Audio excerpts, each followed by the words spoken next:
বড় ছেলের অভিযোগে কোর্টের নির্দেশে প্রায় ৫ মাস পর সমাধিস্থল থেকে মায়ের কফিনবন্দি মৃতদেহ উদ্ধার করে ময়নাতদন্তে পাঠালো পুলিশ। ঘটনায় চাঞ্চল্য ছড়ালো পশ্চিম মেদিনীপুরের পিংলায়। পিংলা থানার সুদছাড়া এলাকায় প্রায় ৫ মাস আগে মৃত্যুর পর কফিনবন্দি করে সমাধি দেওয়া হয়েছিল এক বৃদ্ধাকে। কিন্তু মৃত্যুর কারণ নিয়ে পরিবারের দুই ভাইয়ের মধ্যে শুরু হয় দ্বন্দ্ব। অবশেষে কোর্টের নির্দেশে সমাধি খুঁড়ে মৃতদেহ উদ্ধার করে ফরেনসিক তদন্তে পাঠালো পুলিশ। স্থানীয় সূত্রে খবর, মৃত বৃদ্ধার নাম ললিতা জানা, বয়স ৮৪। গত ৫ই মার্চ ২০২৫-এ তাঁর মৃত্যু হয়। তখন তার ছোট ছেলে বাগম্বর জানা মায়ের শেষকৃত্য সম্পন্ন করে স্থানীয় একটি সেচ খালের পাড়ে সমাধিস্থ করেন। কিন্তু বড় ছেলে সুরেন জানা অভিযোগ তোলেন তার মায়ের মৃত্যু স্বাভাবিক নয়, ছোট ভাই সত্য গোপন করে তড়িঘড়ি সমাধি দিয়েছে। দীর্ঘ বেশ কিছুদিন ধরে নিখোঁজ মায়ের খবর না পেয়ে সুরেন জানা থানায় লিখিত অভিযোগ করেন। এরপর কোর্টে মামলা দায়ের করেন তিনি। সেই মামলার পরিপ্রেক্ষিতে আদালত নির্দেশ দেয় কবর থেকে তুলে ফরেনসিক পরীক্ষার জন্য দেহ পাঠাতে হবে। শুক্রবার সকাল 10টা থেকে বিকেল 5টা পর্যন্ত চলে খননের কাজ। উপস্থিত ছিলেন ফরেনসিক অফিসার, পিংলার বিডিও, সিআই, সেচ দপ্তরের আধিকারিক এবং পিংলা থানার ভারপ্রাপ্ত আধিকারিক সহ প্রশাসনিক কর্তারা। দেহ উদ্ধারের পর ফরেনসিক পরীক্ষার জন্য পাঠানো হয়েছে খড়গপুর মহকুমা হাসপাতালে। বড় ছেলে সুরেন জানার অভিযোগ, মাকে আমি অনেক দিন ধরে খুঁজে পাচ্ছিলাম না। পরে জানতে পারি ছোট ভাই একাই কফিনবন্দি করে সমাধি দিয়েছে, তাই কোর্টে যাই। কোর্টের নির্দেশে পুলিশ সমাধি থেকে দেহ তুলেছে। আমি চাই সত্যিটা সামনে আসুক। অন্যদিকে ছোট ভাই বাগম্বর জানার দাবি, তার ভাই মিথ্যে অভিযোগ করেছেন সম্পত্তির লোভে। তার বক্তব্য, মা অনেক দিন অসুস্থ ছিলেন, অসুস্থতার কারণেই মারা গিয়েছিলেন তিনি। মৃত্যুর পর গ্রামে জানিয়ে নিয়ম মেনেই কবর দেওয়া হয়েছিল।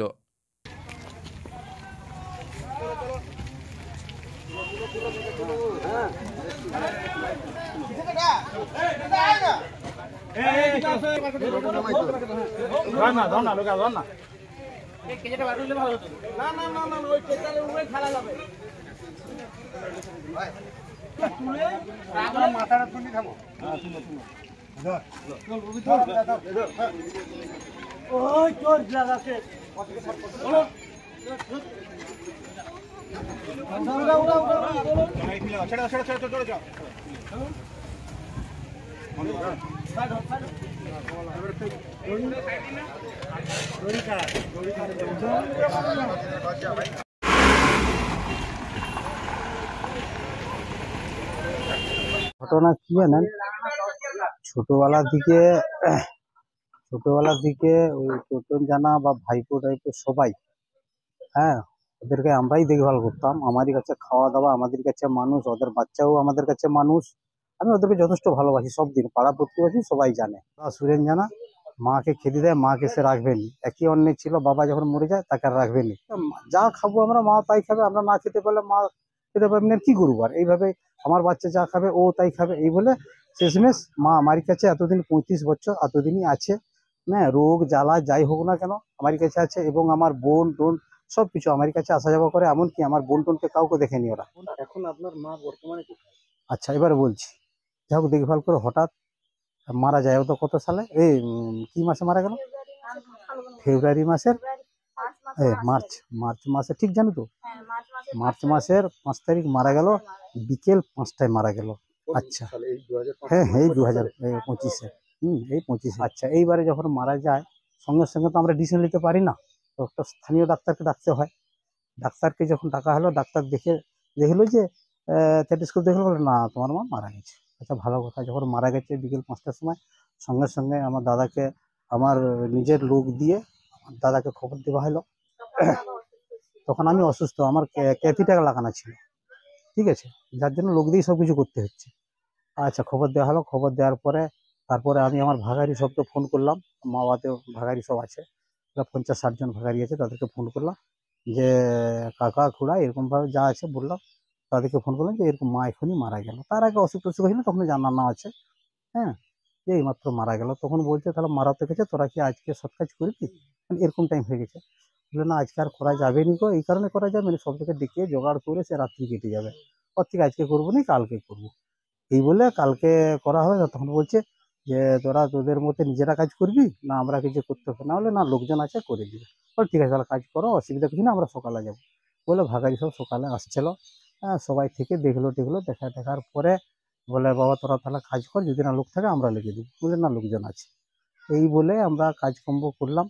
এইবারে আমাদের মতে মানে আমাদের মানে খ্রিস্টীয় যে আমরা ধর্ম নিয়েছি সেই মতে আমরা সমাধি দিলাম। ঠিক আছে, সমাধির কাজটাই সবই হয়ে গেল, কোনো ঝামেলা নাই, কোনো কিছু নাই। এবং আমাদের পার্টির লোকজনও ছিল, সভাপতি টুদি পার্টির সভাপতিও ছিল, প্রথম থেকে শেষ পর্যন্ত কাজটা গুছিয়ে সবাই বাড়ি চলে গেছে। 1 মাস পরে হঠাৎ 3 মাস, হ্যাঁ 2-3 মাস পরে এই পিংলা থানার বড়বাবু আমাদেরকে ফোন করে এইবারে তার যে কনস্টেবল আছে পাঠাইছে বাড়িতে খবর দিতে যে ওদিককে অতি অবশ্যই আসতে হবে থানায়। বুঝতে পারিনি, চলে গিয়ে আমরা, আমার মেয়ে, বড় মেয়ে, আমি করে গেলাম যে স্যার কী হয়েছে।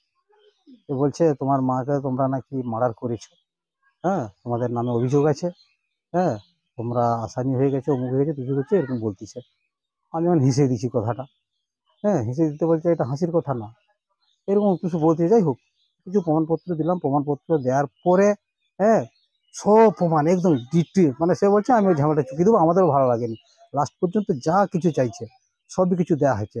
দেওয়ার পরে হঠাৎ বলছে কি এখন কি কোর্টের অর্ডার, ডেড বডি তুলতে হবে, এ করতে হবে, মানে কি বলে ওটা, ফরেন্সিক করতে হবে। আজকে আমাদের কেসের ডেট ছিল বলতে জমি জায়গার কেস ওরাই করেছে। এইসব জমি জায়গা, এই যে সব জমি জায়গা আমার, ওরাই করেছে কেস। ধান রুইতে দিবিনি, এরকম ঝামেলা, জোর জুলুম। হ্যাঁ আচ্ছা, আজকে এইবারে ওরা তার হঠাৎ আসছে দেখি বডি তুলতে থানা থেকে। হ্যাঁ আমাকে হঠাৎ সকালবেলা ফোন করেছে। সকালে ফোন করলাম, আমি বলি স্যার আমাদের তো আজকে কোর্টে ডেট আছে, কোর্টে যেতে হবে। না কিছু তো করার নেই, আমাদের বিডিও সাহেব টাইপের এরকম আজকেই টাইমটা পেলাম, এছাড়া আমাদের উপায় নেই। তাহলে আসবে, আর তো কিছু করার নেই, আসবে। কিন্তু আমি তো কোর্ট তো সেখানে বন্ধ করতে পারবো না, সেখানেও একটা সিরিয়াস ব্যাপার, জমি জায়গার ব্যাপার যেহেতু। হ্যাঁ এই বলে হিয়ারিং ব্যাপার, এই বলে আমি সেখানে চলে গেছি। এবার সেখান থেকে মেজবাবুর সঙ্গে ফোনে কন্ট্যাক্ট করছি সব সময়ের জন্য। হ্যাঁ দেওয়ার পরে সব কিছু করে আমি ওখান থেকে এলাম, এই বডি ফডি তুলে ওরা নিয়ে যাচ্ছে এবারে ওই ইয়ে করার জন্য। পুলিশ নিয়ে গেল, হ্যাঁ পুলিশ এসে নিয়ে গেল। আমারই জায়গা থেকে তুলে নিয়ে গেল। ওখানে কবর দেওয়া ছিল আমারই জমির সাইডে, পোস্টমর্টমের জন্য। না কারণ এই তো অসুখে মরছে, আর কিসের জন্য পোস্টমর্টম হবে কি, বা যখন মারা গেছিল তখনই যদি বলতে পারতো যে আমরা পোস্টমর্টম করতে চাই, আমাদের সন্দেহ আছে, কোনো অসুবিধা ছিল না, আমি ছেড়ে দিতাম। তাহলে এত ঝামেলার মানেটা কি, মানে আমাকে যে কোনো কারণ দিয়ে আমাকে ফাঁসাতে চাচ্ছে, জমি জায়গার ব্যাপার নিয়ে ফাঁসাতে চাচ্ছে। জীবনে মা বাবাকে দেখলো নি, খেতে দিল নি, লোকের কাছে সাধু সেজে, ওই সুরেন জানে, টুটুন জানে, এরাই সম্পর্কে দাদা বলতে ঘৃণা লাগে। কি নিয়ে বলবে, তো মিথ্যা কথা, এ তো মিথ্যা জিনিস সাজানো হয়েছে, সাজিয়ে আমাকে হ্যারাসমেন্ট দিচ্ছে। হ্যাঁ এখন আমি এটা যাতে সলভ হয়ে যায়, হ্যাঁ কেস কুসে যাতে ঝামেলা মিটে যায়, আমরা তাই চাইছি। আর বডিটা যেন সঠিকভাবে আমরা ফেরত পাই, হ্যাঁ সঠিক রিপোর্টটা যেন হয়। আমার নাম বাগাম্মদ জানা, বাড়ি এই সুদছড়া। বলতে আমার মা যে মারা গেল, আমার একই বাস্তুতে আমাকে জানতে দেয়নি আমার ভাই। কতদিন আগে মারা গেছে? হ্যাঁ প্রায় হয়ে গেল মাসের মতো। কে জানতে দেয়নি আপনাকে? মানে ওখানে যে মারা গেছে আমাকে কিছু জানায়নি। কোথায় থাকতেন মা? বাড়িতেই থাকতে। আচ্ছা, কার কাছে থাকতেন? ছোটো ভাইয়ের কাছে ছিল। আচ্ছা, আপনি জানতে পারেননি? না। হ্যাঁ, তারপরে কি হলো? তারপরে যখন মারা গেল জানতে পারলাম না, ওর বাড়িতে লোকজন আসছে, কেবিন আসছে, তখন আমি গ্রামের লোককে সবাইকে ডাকতে গেছি। তো ডাকতে যেতে এসে বলছে যে কোর্ট থেকে অর্ডার আছে, এখানে কেউ গ্রামবাসী যেন না ঝামেলা করে, তাহলে থানা থেকে পুলিশ এসে তুলে নিয়ে যায়। তা কোর্টের কাগজ দেখিয়ে নিয়ে চলে আসে। গ্রামবাসীর ভয়ে পিছিয়ে গেছে। তারপরে কি হলো? তারপরে নিয়ে এসে খবর দিয়েছে। কে দিয়েছে? আমার ভাই। আপনি কি আর চাইছেন? লোকজন, আপনি কি চাইছেন? আমি চাইছি এটার সত্যতা জানতে। আজকে কি হচ্ছে? আজকে সেই সত্য উদ্ঘাটন হচ্ছে, খবর খুলে বের করা হচ্ছে। কোথায়? এই এডুকেশনের জায়গা, ওটা শ্মশানও না। কতদিন আগে রাখা হয়েছিল? হ্যাঁ মাস 6 আগে। এখন কি চাইছেন আপনি? এখন চাইছি ওটা তুলে ফরেস্ট্রি পরীক্ষা করা হোক, কীভাবে মারা গেছে এইটুকু আমি জানতে। আপনার নাম কি? আমার নাম সুরেন জানা। সুরেন জানা। জানা। আর মায়ের নাম কি ছিল? মায়ের নাম ললিতা জানা। এই এলাকাটার নাম? এলাকাটার নাম হচ্ছে সুদছড়া। এখন কি পুলিশ এসছে? হ্যাঁ, পুলিশ এসছে, ফরেস্ট্রি থেকে লোক এসছে? সবাই এসছে, ডাক্তারবাবুরা এসছে। এখন কি খননের কাজ চলছে? খোলা চলছে। খুলে নিয়ে যাবে? হ্যাঁ, খুলে নিয়ে যাবে। এর সত্যতা আপনি জানবেন? আর সত্যটা আমি জানতে চাই। মানে আপনি কি অভিযোগ করেছেন? আমি অভিযোগ করেছি যে আমাকে না জানিয়ে এইভাবে কাণ্ডটা হলো, সত্যটা উদ্ঘাটন তো আমাকে জানতে হবে, যার জন্য আমি না আপনি কি মানে মারা গিয়েছেন বলে জানেন? না, আপনি অভিযোগটা কি করেছেন, মানে মা কোথায় গেল নাকি? হ্যাঁ, আমি এটাই কি মিসিং করেছেন না অন্য? মিসিং করেছি, যে মা দেখতেই পাইনি। মাকে খুঁজে পান? হ্যাঁ। অমর অটোমোবাইল এখন আপনার প্রিয় শহর দাঁতনে। ইয়ামাহা কোম্পানির সমস্ত ধরনের মোটরবাইক নিতে আজই চলে আসুন অমর অটোমোবাইলে। আমাদের ঠিকানা দাঁতন কালীচর্দি হাট, দাঁতন হাসপাতালের কাছে। আমাদের এখানে পাবেন ইয়ামাহা কোম্পানির সমস্ত রকমের মোটর বাইক। প্রতিটি মোটর বাইক কেনাকাটার উপর থাকছে বিশেষ ছাড়। আমাদের ওপর একটি শাখা রয়েছে খাকুরদা ধনেশ্বরপুরে। মোটর বাইক কিনতে আজই চলে আসুন অমর অটোমোবাইলে। যোগাযোগ 9547232150 অথবা 6296512188।